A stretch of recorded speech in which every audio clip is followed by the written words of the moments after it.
Oi, gente, tudo bom? Eu vim contar uma fofoca pra vocês que aconteceu comigo, que eu achei meio estranha. Um cara chamado Macário falou comigo e ele começou a me contar a história dele. Falou que ele trabalhava com um tio, né, como caixeiro, e mais tarde foi promovido a guarda-livros e tudo, e o tio dele tinha uma espécie de loja de tecido. Então, da janela do seu escritório, ele viu uma mulher vestida de luto, com os cabelos bem negros. E ele ficou pensando naquela mulher, ela tinha por volta de uns 40 anos, mais ou menos. Então ele passou o dia todo pensando naquela mulher. Até que no outro dia, ele viu uma outra moça, dessa vez ela tinha uns 20 anos. Ela era loira, ela tinha uma beleza assim muito angelical.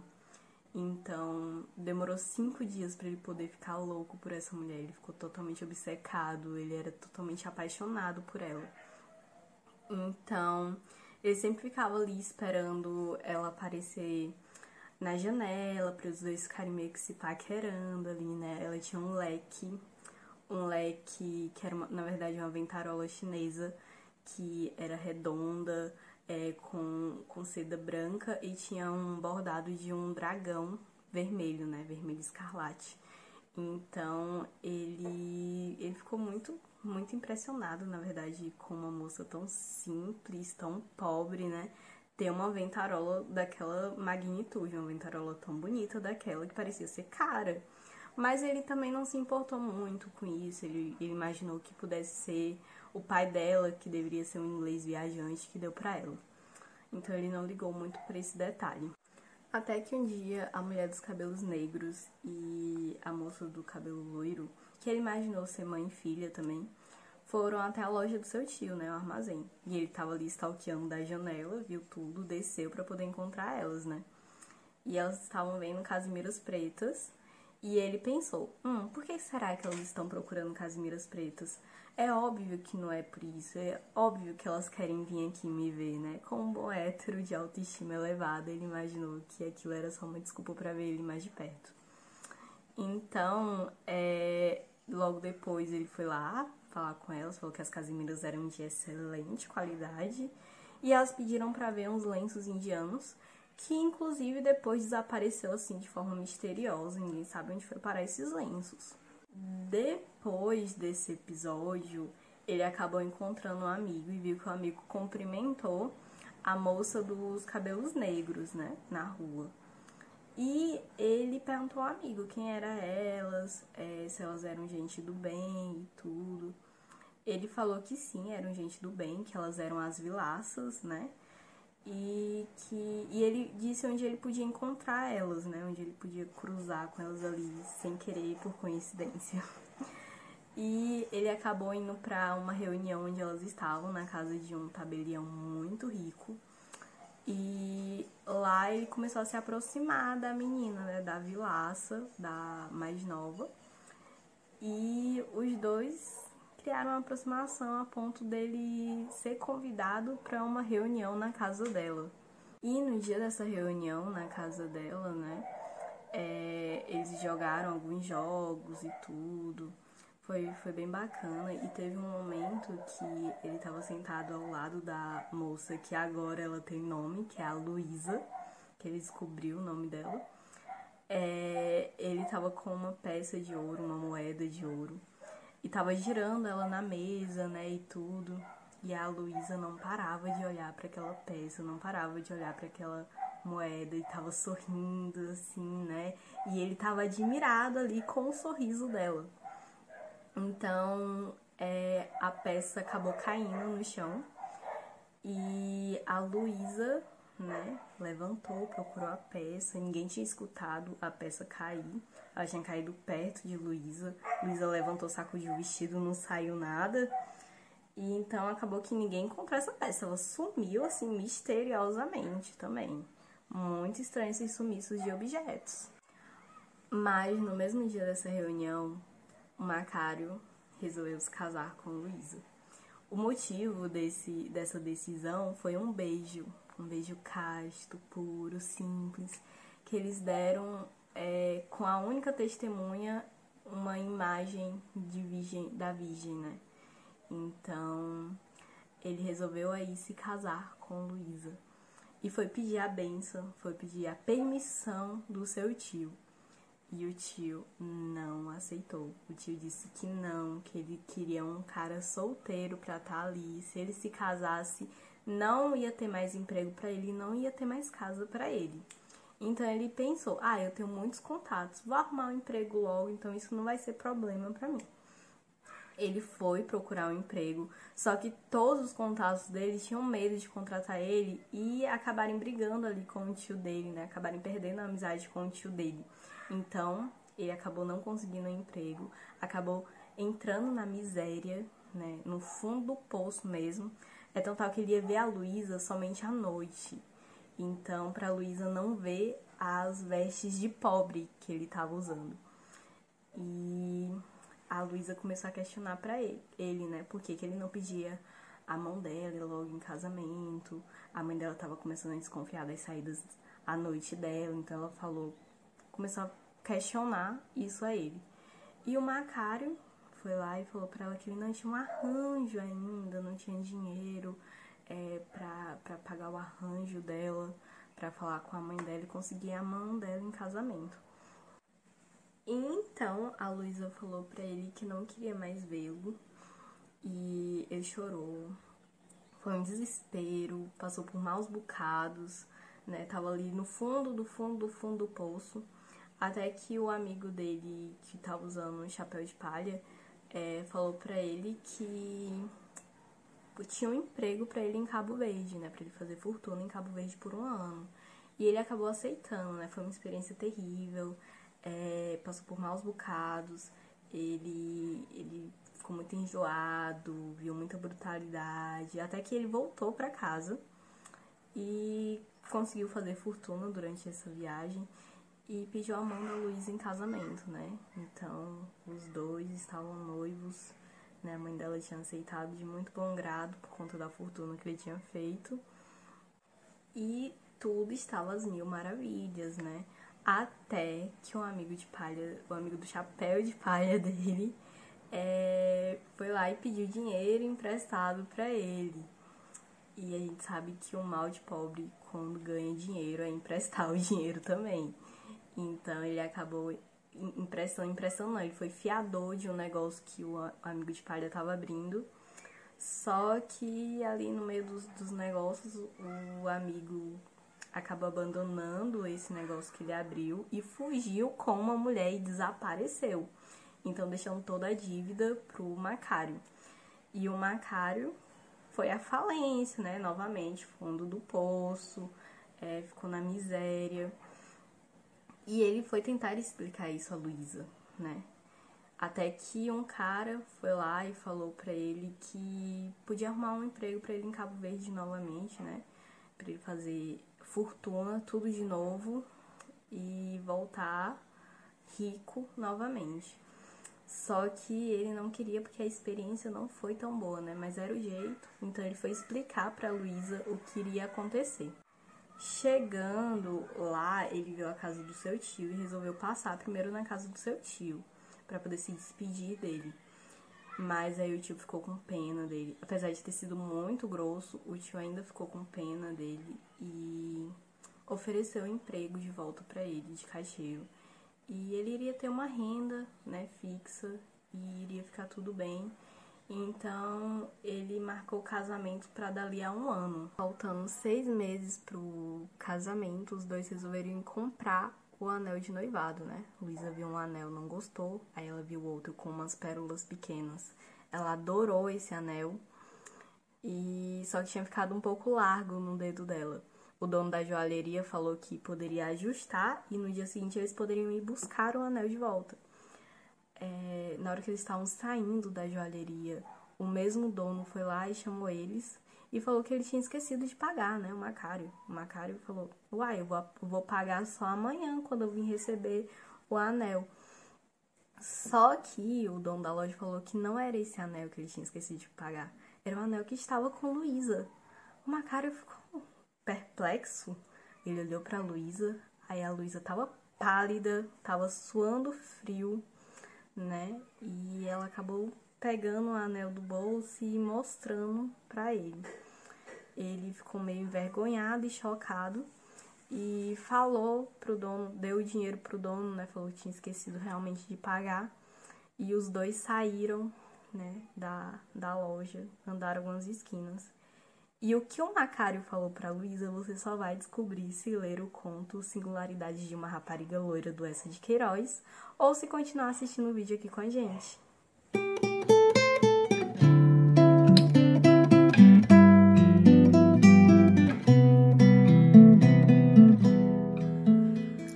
Bem, gente, agora que a gente sabe algumas coisas, na verdade, a gente sabe da obra As Singularidades de uma Rapariga Loura, do nosso querido escritor, querido e amado Essa de Queiroz.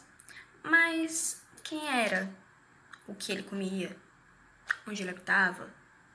Mentira, vocês já sabem disso. Quer dizer, que ele comia, acho que não, mas... Bem, brincadeiras à parte, ele nasceu no dia 25 de novembro de 1845, com o nome de José Maria de Essa de Queiroz. Eu fiquei muito chocada quando eu pesquisei e o nome dele era José Maria. Pois é, mais conhecido como Essa de Queiroz, como todo mundo conhece ele. Talvez se você fosse falar José Maria, eu falei assim, quem? Essa de Queiroz todo mundo conhece. E ele foi um grande escritor, diplomata, jornalista, todo mundo sabe, mas principalmente um grande escritor. Não tem como você não falar de literatura e não falar de Essa de Queiroz, não tem como a gente não estudar o Essa, porque a sua obra foi marcante tanto em Portugal, o seu pioneirismo no realismo, quanto aqui no Brasil, como a gente já viu na aula passada com a professora, que ele se tornou um fenômeno aqui no Brasil, né? Depois da leve treta que ele teve com o Machado de Assis, que o Machado falou da obra dele, e aí acabou que deu o quê? Hype, né? Acabou que ficou sendo super conhecido, as pessoas gostaram muito e se tornou um fenômeno aqui no Brasil. Talvez até mais do que em Portugal, se duvidar. Não sei, é um páreo bem interessante aí, viu? Bem, ele ficou tão conhecido, tão notado pela sua originalidade, né? Na sua riqueza de descrição, com o seu realismo descritivo. O que é realismo descritivo? A gente vai falar direitinho mais à frente, ok? Sobre as características da obra dele. Mas é inevitável falar do quão foi, é notável, do quão foi notável, quão ele chamou a atenção nessa questão do seu realismo descritivo. Bem, fofoca de antes dele nascer, que talvez, minha opinião minha, pessoal, talvez não tenha sido, talvez não tenha nada a ver, porém, eu acho que sim, que tenha acabado, como é que eu posso dizer, sendo refletido nas suas obras. Bem, seus pais, a sua mãe engravidou dele e seus pais não eram casados, ok? Mãe e o pai do Essa tiveram um caso, não eram casados. O que acontece? A gente viu, no caso, né? A gente sabe que naquela época isso era um tabu enorme. E aí a mãe dele foi levada para uma cidade, pro interior, né? Como sempre acontecia, geralmente acontecia. E lá ela teve o Essa. E o Essa foi mandado, ou melhor, foi entregue para uma costureira. O nome dela era Ana Joaquina Leal de Barros. Olha que coisa interessante. Ela era pernambucana. Olha a primeira relação do Essa com o Brasil. Então, sua madrinha em ama era brasileira, era pernambucana. Curiosidade bem interessante essa. Bem, talvez isso, voltando ao fato de que eu acho que talvez ter refletido. A gente sabe que criança, ela tem um poder de sentir muito o ar, as coisas, os olhares das pessoas. E talvez isso tenha refletido na sua vida, de olhar a hipocrisia das pessoas, de fingir estar tudo lindo, que os nobres são perfeitos e os burgueses, eles são, assim, o auge do poder e da perfeição, que a gente sabe que não era, que a gente sabe que a última coisa que eles eram perfeitos, que tinha pessoas que faziam de tudo para conseguir esse destaque na sociedade, que literalmente brigavam por isso. e faziam de tudo, não tinham escrúpulos pra fazer, seja roubar, seja enganar, ludibriar, essas coisas. E ele deixa isso bem claro em todas as suas obras. E, assim, ele começou botando as suas obras, assim, na revista Gazeta de Portugal, que logo após todos esses textos que eram publicados lá, eles viraram um pequeno livro nomeado de Prosas Bárbaras. Bem, em 1866, ele terminou sua faculdade de licenciatura em Direito em Coimbra, que a gente conhece pra caramba. E ele terminou lá, acabou decidindo residir em Lisboa mesmo. E exercendo, né, a sua advocacia e jornalista, então ele sempre publicava seus textos. Em 1875, ele vem e lança O Crime do Padre Amaro, que chocou todo mundo. Porém, isso não é fato pra mim. Só fiquem sabendo que ele lançou O Crime do Padre Amaro e foi um bafafá enorme na época. E acho que até hoje, se as pessoas gostassem de ler, eles iriam criticar algumas pessoas, porque é realmente uma obra que ele toca em pontos bem sensíveis. Mentindo? Não, mas... E o nosso conto estudado, ele tá na compilação de contos, olha que coincidência, hein? É uma obra póstuma que ela foi lançada em 1902, o Eça de Queiroz ele faleceu em 1900. Brasil. Qual outra relação, Ana, que o nosso querido Eça de Queiroz tinha além da sua madrinha e sua ama ser pernambucana? Bem, ele era um pouco preconceituoso. Acho que todo português, principalmente naquela época, tinha um preconceito grande com o Brasil, né? Porém, ele foi passar uma temporada em Paris e lá ele conheceu alguns brasileiros e tirou todo o seu preconceito e ele se tornou uma pessoa legal que não refletia... Não, vamos com calma, né? Vamos aí, com calma. Porém, ele fez 3 amigos que a gente conhece, em especial o Olavo Bilac, né, que a gente já ouviu falar, na aula do Marcílio, por exemplo, a gente já ouviu falar dele, e em outras aulas também.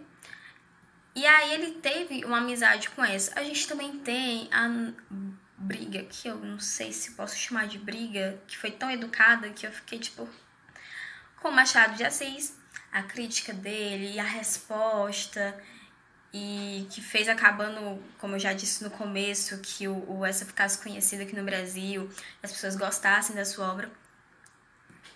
Então, bem, a gente sabe que ele foi um escritor maravilhoso e teve inúmeras obras, mas não cabe a mim falar dessas obras. Só que todo mundo já conhece mesmo, né? São obras incríveis, talvez um pouco cansativas, porque ele era muito descritivo. Mas a gente percebe que a sua descrição não era à toa. Mas e aí? O que mais? É isso que a gente vai saber. A gente vai saber um pouquinho agora sobre as características do Eça no conto, na sua escrita no geral, no conto em específico e em singularidades de uma rapariga loura. Oi, pessoal! Vou falar sobre algumas características da escrita dos contos do Eça de Queiroz. Mas primeiro, né, a gente tem que dar aquela recapitulada que o conto, ele é uma breve narrativa que só contém um conflito, uma única ação e que tem o espaço limitado a um ambiente, uma unidade de tempo e um número bem restrito de personagens, né? O Eça de Queiroz, ele é considerado o mais importante escritor realista de Portugal.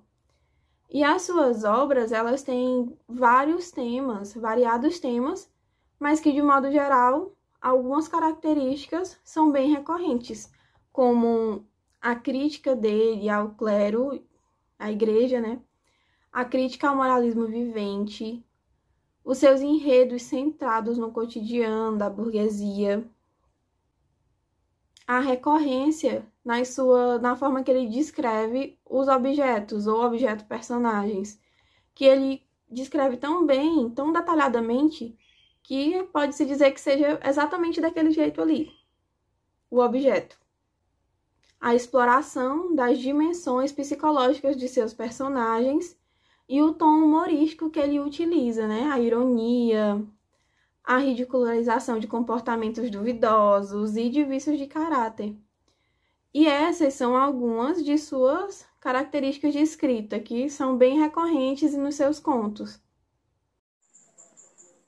Eu queria falar um pouquinho também sobre os personagens do conto, começando pelo protagonista, que é o Macário. O Macário aparece em dois momentos da história, ele jovem e ele velho.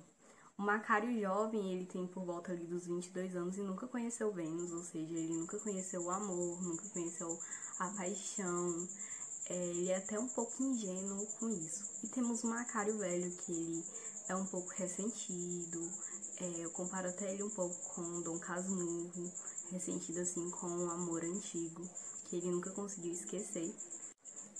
E também temos a Luísa, né, que temos até aqui a descrição dela no livro, que era uma rapariga de 20 anos, talvez fina, fresca, loira, como uma vinheta inglesa.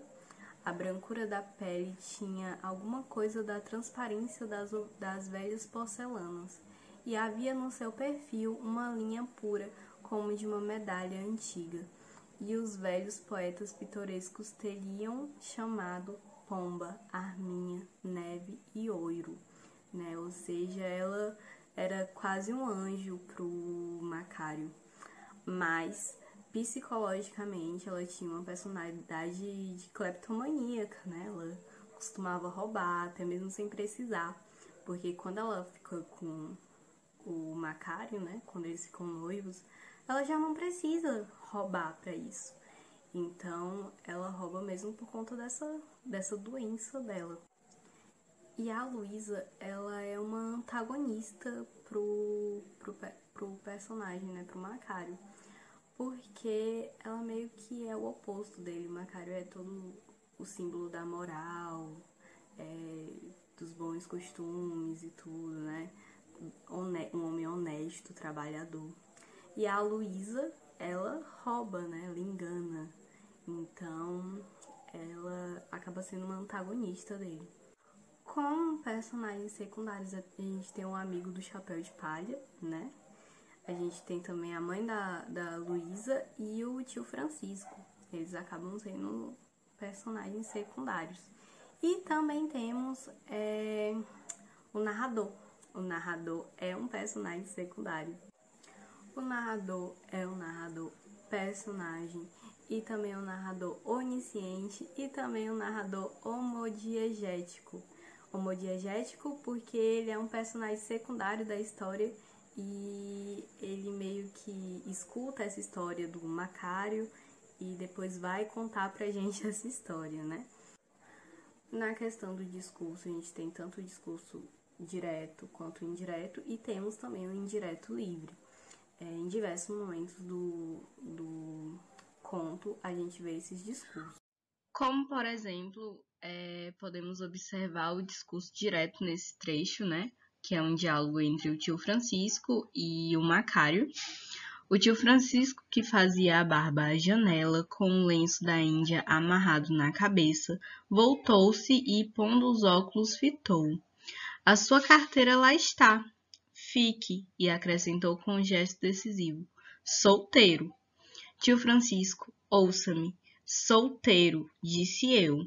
Continuou o tio Francisco, dando o fio à navalha numa tira de sola. Não posso. Então, rua. Ou nesse outro diálogo do Macário com o narrador, foi nesse ponto que Macário me disse com a voz singularmente sentida. Enfim, meu amigo, para encurtarmos razões, resolvi me casar com ela. Mas a peça. Aqui há alguns trechos do discurso indireto. Começou, pois, por me dizer que o seu caso era simples e que se chamava Macário. Macário disse-me que nesse tempo, em 1823 ou 33, na sua mocidade, seu tio Francisco tinha, em Lisboa, um armazém de panos e ele era um dos caixeiros. Disse-me que, sendo naturalmente linfático e mesmo tímido, a sua vida tinha nesse tempo uma grande concentração.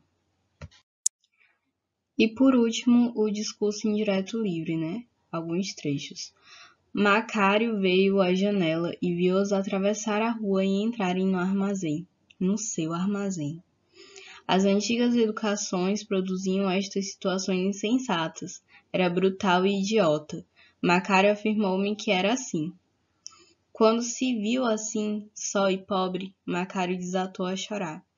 Tudo estava perdido, findo, extinto. Era necessário recomeçar pacientemente a vida, voltar às longas misérias de Cabo Verde, tornar a tremer os passados desesperos e suar os antigos suores. O tempo do conto não é linear, porque a gente vê que a história já começa pelo fim, né?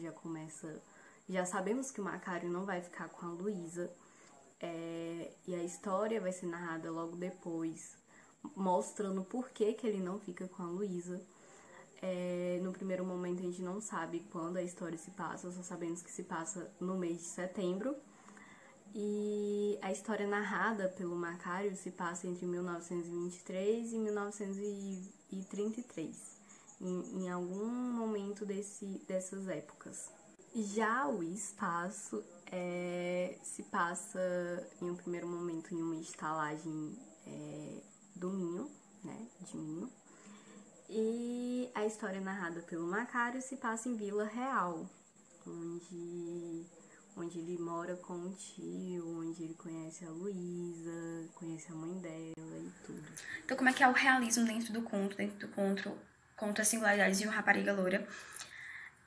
A gente sabe que o realismo ele vai denunciar coisas da sociedade que ficaram caladas, ficaram veladas. E o Essa não faz diferente com esse conto. Ele é muito feliz no seu objetivo de expor, porque Singularidade de uma Rapariga Loira, gente, eu vou estar com meu notebook aqui porque eu tenho os trechos que eu vou ler aqui, ok? Então, a gente tem uma história de amor da Luísa e do Macário. Mas a gente não tem só isso, a gente tem questões sociais, a gente tem comportamentos inapropriados, a gente tem falsidade, traição, roubo, bem exposto, escancarado, de pessoas que são bem vistas, né? Que tentam manter um padrão na sociedade que não existe, que tentam fingir ser alguém que não são. E eu acho muito interessante, não é essa? Porque, assim, é um conto a gente sabe como é pequeno, e então ele não tem tempo de traçar uma personalidade muito forte, de falar muito dos personagens. Mas com a descrição, às vezes a descrição de uma roupa, das roupas que costumava usar, ele acaba passando uma mensagem muito além, sobre a personalidade, sobre... tem muita essa questão de cores, um jogo de cor que ele usa, a cor do leque, a cor das roupas da Luísa e por aí vai. Então ele tem muito esse jogo de descrever algo que não diz só aquilo propriamente, mas tem toda uma interpretação que acaba falando muito mais, né? Falando por si só. E aquela linguagem bem descritiva, objetiva. O Essa vai abordar muito os problemas sociais, como eu já disse. E ele acaba relacionando o problema social, vamos lá, roubo é um problema social, olha, que interessante. E a gente tem na obra o roubo, o sumiço de um pacote de lenço extremamente caro, porque ele vai falar que era um dourado nos remete a ouro, pra alguma coisa ser cara, tipo assim, uma coisa cara. Então, era um tecido que tinha a ver com ouro, que tinha fios de ouro, talvez. Eu vou ler aqui o texto. E o caixeiro foi buscar um pequenino pacote daqueles lenços, acamados e apertados numa tira de papel dourado. Macário, que tinha visto naquela visita uma revelação de amor, quase uma declaração. Por quê? Porque na cabeça dele, eles passaram muito tempo se encarando, né, na janela. Então, quando ela desceu e foi na loja do tio Fernando, do tio do Macário, eles, assim, ela tá me dando um sinal que entendeu que as nossas encaradas não são coisas da minha cabeça. Então ele sentiu ali como um flerte, pode-se dizer assim, começo de um flerte. Continuando. Esteve todo dia entregue às impaciências amargas da paixão. Ele não sabia o que fazer, não sabia como chegar na Luísa. Ele realmente, a gente nota a impaciência dele, do que ele não sabia o que ele fazia. Então, quando ele vê ela descendo, ele desce correndo nas escadas, porque ele trabalha no andar de baixo ou de cima. Então, ele desce as escadas e vê a Luísa lá. Ele fica encantado com ela. Andava distraído, abstrato, pueril. Não deu atenção à escrituração. Jantou calado, sem escutar o tio Francisco que exaltava as almôndegas. Mal reparou no seu ordenado que lhe foi pago em pintos às 3 horas. E não entendeu as recomendações do tio e a preocupação dos caixeiros sobre o desaparecimento de um pacote de lenços da Índia. É o costume de deixar entrar pobres no armazém, tinha dito seu laconismo majestoso o tio Francisco. São 12.000 réis de lenços. Lance a minha conta. Então, assim, a gente sabe que na Índia eles têm muito essa questão do ouro, né? Então, mais uma coisa aqui que remete que esse lenço eram lenços caríssimos. Então, a gente tem aqui mostrando no cotidiano a vida do comerciante, né? Como é que essa família de comerciante, ela ganhava. Vê que só o lenço que deu para se roubar, né? Porque não dá para ser muita coisa. Então, só o pedaço, a quantidade de lenço que foi roubado foi 12.000 réis. Então, a gente tem aí alguém que ganha... O dinheiro é bom, que o dinheiro que rola aí é um bom dinheiro. Então, é exposto a vida do comerciante, a jovem oportunista, porque ela viu a oportunidade, ela chegou ali, viu a distração e pegou o dinheiro.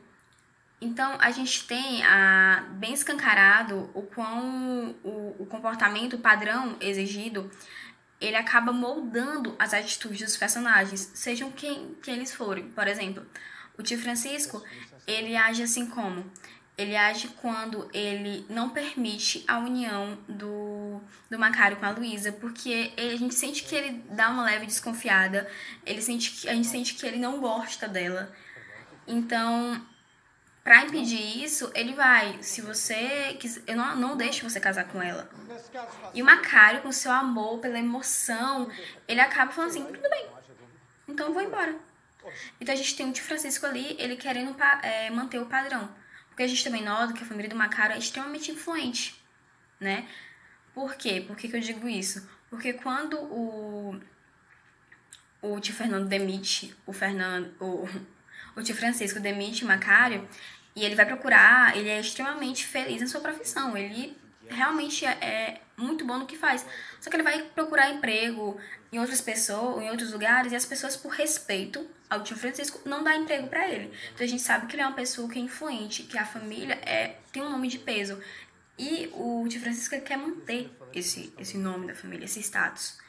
A gente tem o Macário também querendo isso, porque ele não quer se casar com a Luísa sem ter dinheiro para isso. Então ele luta até em todas as oportunidades que ele tem para conseguir esse dinheiro para se manter no padrão. A gente tem a Luísa roubando, aproveitando cada oportunidade no decorrer da história para conseguir manter esse padrão, para se mostrar uma pessoa que tem dinheiro, uma pessoa que não é, entendeu? Ela finge ser uma pessoa que ela sabe que a população, os nobres, a burguesia, ela vai gostar, entendeu? Então ela veste uma roupa que, infelizmente, dá umas deslizadas quando é mostrada a questão da cleptomania nela, que é uma doença, quem não sabe, pessoa cleptomaníaca, ela não se controla, ela acaba sempre roubando. Viu a oportunidade de roubar, ela tá roubando. E a gente vê isso no decorrer da história.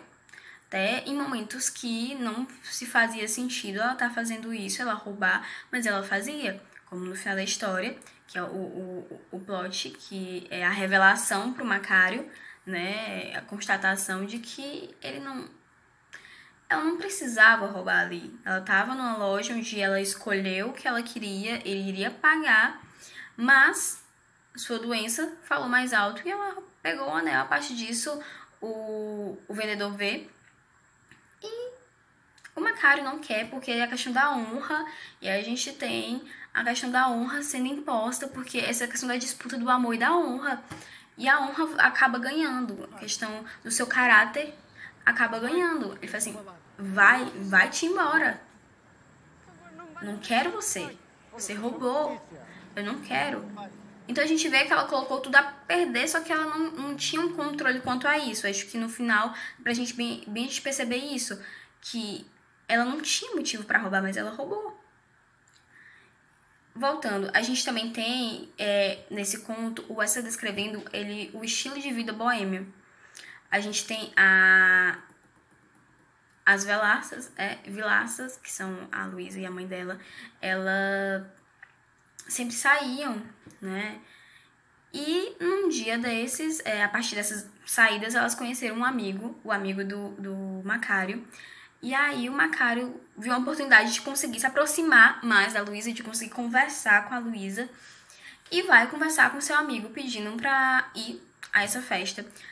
E aí no texto tem assim: e Macário, contando a história do seu coração, acordado e exigente, e falando do amor com as exaltações de então, pediu-lhe com a glória da sua vida que achasse o meio de o encaixar lá. Não era difícil. As Vilaças costumavam ir aos sábados à casa de um tabelião muito rico na rua dos Calafates. Ou seja, a gente sabe que era recorrente. Elas estavam o quê? Entre pessoas que tinham dinheiro. E todos os sábados, então. Eram assembleias simples e pacatas, onde se cantava motites ao cravo e se glossavam motes e haviam jogos de prendas no tempo da senhora Dona Maria I. E às 9 horas, a criada servia horchata. Então aqui a gente tem bem descrito o estilo de vida boêmio, porque a gente tem reuniões e onde tem poesia, tem música, tem jogos. E um desses jogos também que acontece mais pro leitor começar a ficar assim bem atento do que estava acontecendo, porque no primeiro desaparecimento, quando eu li, eu fiquei assim, estranho. No segundo eu falei assim, eu tô achando que isso aqui é obra de Luísa. Então, assim, o segundo roubo acaba sendo a moeda e o Macário acaba culpando outra pessoa. Então a gente nota que ele escancara bem, né? Ele deixa bem exposto coisas que eram antes veladas, que eram escondidas no romantismo, e o realismo vinha ali pra expor e pra falar e pra deixar bem claro. E é incrível como um conto tão pequeno consegue expor a sociedade de uma forma tão grande. Essa é a habilidade que o Essa tem de escrever. Na escrita do Essa, a gente tem muito detalhamento, né? E o porquê desses detalhes que são tão importantes, né? Alguns objetos que ele fala dentro do conto, como o leque, a moeda de ouro, o lenço indiano, todos esses objetos são quase como personagens secundários, né? Porque eles fazem parte da narrativa, eles contam a história junto pra gente, né? É através de alguns desses elementos que a gente conhece a personalidade da Luísa até. Então, ali a gente tem o leque tem toda uma simbologia de cores, né? O branco, que simboliza o frescor, que ela muitas vezes é caracterizada com esse frescor, com adjetivos assim que levam a gente a pensar que ela é uma pessoa angelical. E esse leque, de primeiro momento, ele já causa uma preocupação no Macário, né? Só que ele já ignora esse pensamento, ele já tenta arrumar uma desculpa, né? Mas é aí que a gente já vê o primeiro momento que a personalidade cleptomaníaca da Luísa aparece, né? Com aquele leque que com certeza ela furtou de alguém, né? É o que dá a entender o texto. Só o Macário que não consegue enxergar isso, porque é aquele negócio de que o amor é cego e tudo. Aí o texto, esses pequenos objetos, eles vão nos dando, assim, vão nos contando sobre essa característica da Luísa. E com os lenços indianos ali, né, a gente já tem uma outra pista da personalidade da Luísa. Da questão ali que os lenços desapareceram, assim, misteriosamente, e a última pessoa que viu os lenços foi a Luísa e a mãe dela. Então ali a gente já começa a perceber que tem algo estranho, que algo não está certo, e essas nossas suspeitas vão ser confirmadas no final do texto. E a gente percebe que nessa parte do texto, Macário também se mostra cego para essas atitudes, porque foi bem na cara dele e ele ainda não conseguiu perceber nem enxergar isso. Talvez o tio dele tenha enxergado, e talvez esse seja o motivo do tio dele não deixar ele se casar com a Luísa. E eu acredito que sim, ele desconfiou, né? A gente vê ali um pequeno diálogo dele falando que os lenços haviam sido roubados e que era por isso que não deveria mostrar as coisas para os pobres que entravam na loja. Então, acredito que ele estava falando nesse momento da Luísa e da mãe dela. Então, aqui eu vou falar um pouco da moeda de ouro, porque ela acaba dando início, um indício bem marcante sobre o quão cleptomaníaca, sobre a doença, né? Sobre a cleptomania da Luísa. Então, assim, a gente sabe que o romantismo, ele vinha trazer muito a mulher como pura, inocente, com aquele manto de doçura. E o Essa, ele critica muito o romantismo e ele tira esse véu, esse manto e traz a mulher como uma pessoa real, uma pessoa que é capaz de trair, uma pessoa que é capaz de ter uma doença como a Luísa, como ela trai, ela acaba sendo manipuladora. E a gente vai ter a moeda. Ok, vamos lá. Primeiro, moeda. Quando a gente fala em moeda, a gente pensa em dinheiro, a gente pensa em bens materiais, porque com a moeda e sendo um dinheiro eu posso comprar coisa, então eu posso luxar com isso. Então, ambição, então vai denotar tudo isso, né? Então, ela tá num jogo. No momento que some essa moeda, que tem o roubo dessa moeda, e logo após esse aparecimento dessa moeda, né? Eu vou ler aqui o trecho em que vocês vão entender um pouquinho melhor. Começou-se a jogar. Era singular que Macário não se lembrava o que tinha jogado nessa noite radiosa.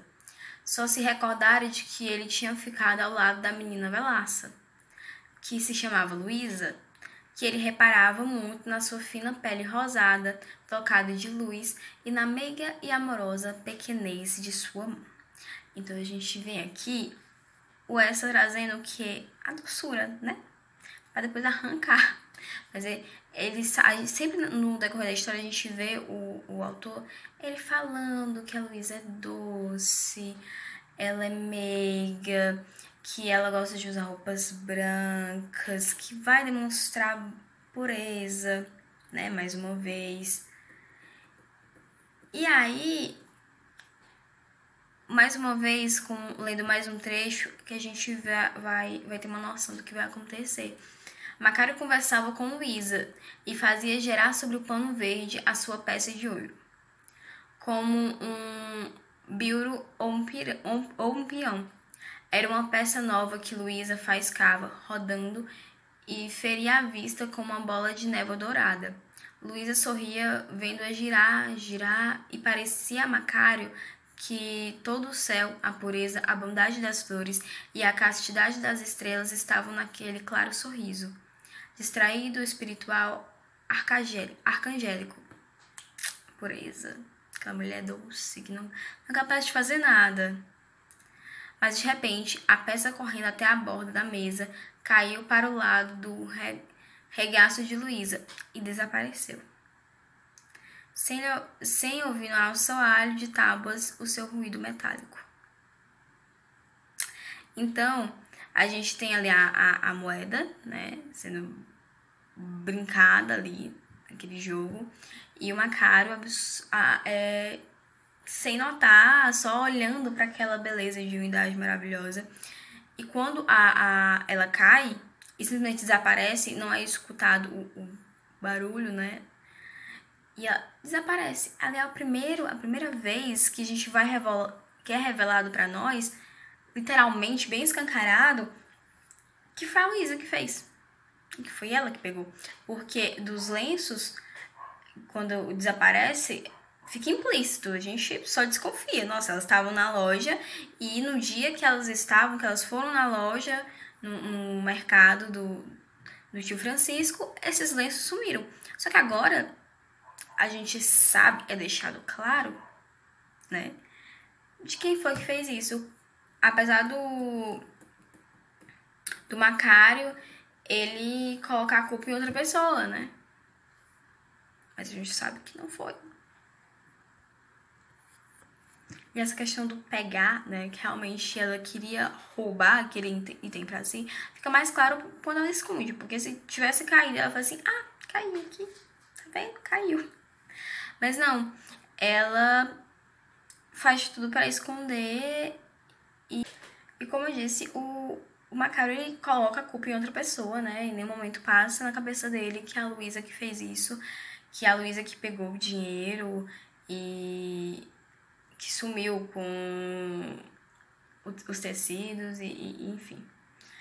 Mas mentalmente estabeleceu, vou ler agora o trecho, né? Mas mentalmente estabeleceu que houvera uma subtração, atribuiu-a ao beneficiado. A peça rolara de certo até junto dele, sem ruído, ele pusera em cima do seu vasto sapato eclesiástico e taxado. Depois de um movimento brusco e curto que tivera, empolgara vilmente, ou seja, ele coloca culpa em outra pessoa. Ele vai lá e pra poder não falar que foi sua amada, porque ele não consegue. Ele vê, tem uma imagem da Luísa de tanta pureza que ele não consegue ver isso de outra forma. Apenas, né, quando ela vai e por fim ela é descoberta, desmascarada, quando ela rouba o anel na loja quando o Macário leva pra ela. Então assim, é um desfecho, ele deixa bem claro aquilo, ou melhor, ali ele percebe que a Luísa não é uma pessoa boa, não é uma mulher boa, não é nada do que ele pensava. E, enfim, ele manda ela embora, porque é sua honra. Ela falou mais alto. O outro pormenor que recebe um destaque no conto é o tecido de Casimira. Quando nós lemos sobre ele, podemos perceber dois sentidos que se complementam. E um deles é uma mediação, é como se o tecido pudesse ser interpretado como um elo entre o Macário e a Luísa. E o tecido, ele é um objeto personagem que nós podemos dizer que também serve para alimentar uma esperança do rapaz, do Macário, em relação à correspondência de um possível romance, podemos dizer. E um ponto que nos permite supor isso é quando o Macário chega na moça e usa o motivo, né? Usa como pretexto o tecido para puxar a conversa com ela, perguntando se ela gostou das casimiras. E assim nós podemos ver o papel de conexão entre a Luísa e o Macário. E o tecido, assim como o leque, pode simbolizar algo bem como posição social, riqueza, glamour, coisas que dizem respeito ao material. Mas também pode representar ambição e interesse. Como a gente viu, a Luísa e a mãe dela, elas estão interessadas nas casimiras pretas. E a casimira é um tecido de valor, um tecido caro, demonstrando riqueza, charme. E no conto, ele é descrito na cor preta, que denota mistério, condenação, a ausência de luz, esses elementos que são o oposto da descrição sempre alva e angelical da Luísa, totalmente oposto. E diante disso, nós concluímos que na escrita do Eça de Queiroz, os objetos, o leque, casimira, moeda de ouro, quando lidos em uma visão do pormenor, como falamos aqui, eles possuem uma função além da função decorativa ou descritiva no texto. Eles têm em vista, assim, que possuem uma grande ligação de impacto com o enredo e que facilita que a gente perceba durante a leitura as emoções e as ações dos personagens no conto. Então, pessoal, esse foi o nosso trabalho e nós agradecemos a atenção de todos vocês.